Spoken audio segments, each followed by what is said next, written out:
приятели, в днешното видео ще покажа как може да поправите своето развали в Facebook, който не работи или не може да го тествате и така.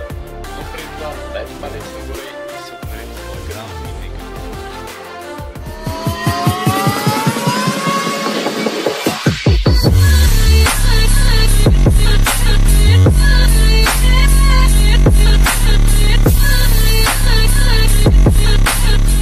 Много хора се оплакваха след хакът за лайкове във Facebook, което аз ви показах в предишното си видео, което може да го има отгоре в картичките, че след хакът техните профили са някакси хакнати и тим подобие, така го описваха потребителите.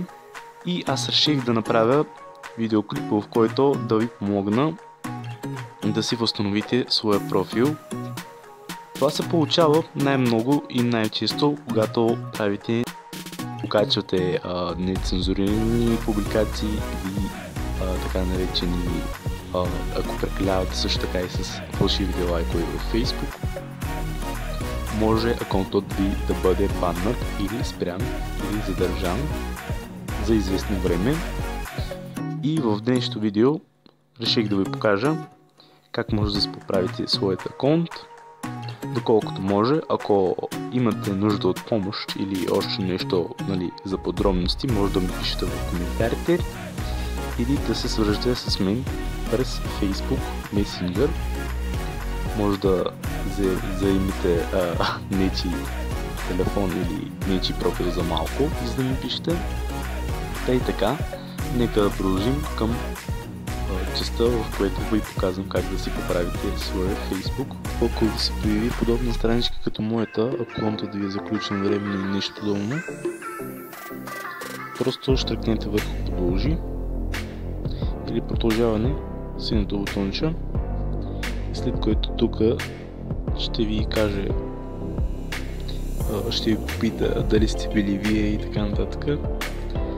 Ако сте били вие, може да цъкате да, аз бях или нещо подобно, а пък ако не сте вие, ще штракнете не бях аз. Ако штракнете върху не бях аз, там ще ви води към промяна на паролата и излизане от другите устройства. Ако сте били вие с влизането, като прочетете тук устройството, което е влизало и местоположението, както виждате, Ямбол България. Това съм бил аз. Штраквате тук върху синето бутонче, след което пита дали да запази браузъра или не. Аз ще штракна без запазване на браузъра. И след което избирам пак Chrome и вече Facebookът ми е активен. Вече си работи. Ако при вас се появи някаква друга страничка, в която ви изисква да се прекачи някакъв файл, просто направете следното. Влезте в камера,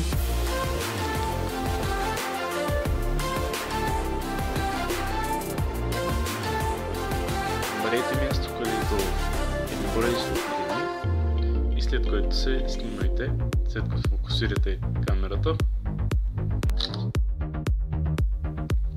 И след което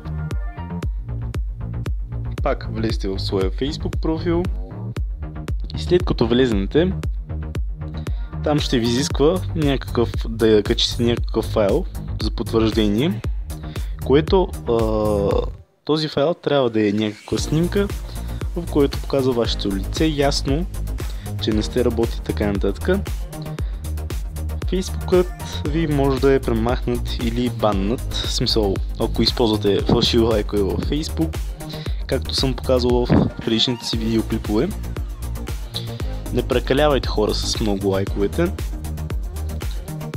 и ще трябва да качите този файл, т.е. снимката, и след известно време, може би около най-много една седмица, вашият акаунт или ще бъде забранен, или ще бъде отключен, смисъл, или пак ще си работи, ще е поправен. За още такива видеоклипове дайте палец нагоре и се абонирайте за моя канал. Ако имате нужда от помощ или идеи за нови видеоклипове, можете да ми ги пишете в коментарите или в Facebook. Ако не искате да изпуснете най-новите видеоклипове с разни трикове или хакове, може да се абонирате за моя канал и да включите известията. И за неязичите ни също.